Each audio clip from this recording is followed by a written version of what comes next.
ఏదో మీ సేవ చేసుకుంటూ నా లైఫ్ ని లెల్లబుచ్చేస్తాను. అట్లాగా మరి ఇంకైతే ఆలస్యం ఎందుకు, ఇంప్లిమెంట్ చేసేసేయి.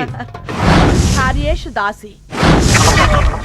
ఆహా, నువ్వు ఒళ్ళు బిసుకుతుంటే ఆహా ఓహో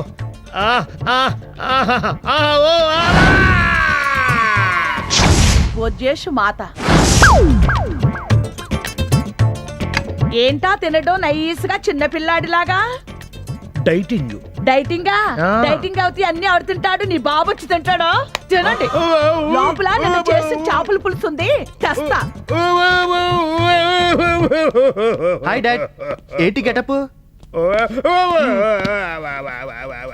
ఈ స్కీమ్ చాలా బాగుంది, ఫాలో అయిపో. మమ్మీ కాకరకాయ కూర తినట్లేదు, వచ్చి పెట్టు. అలాగే తింటారా, నన్ను రమ్మంటారా? కన్నేషు మంత్రి.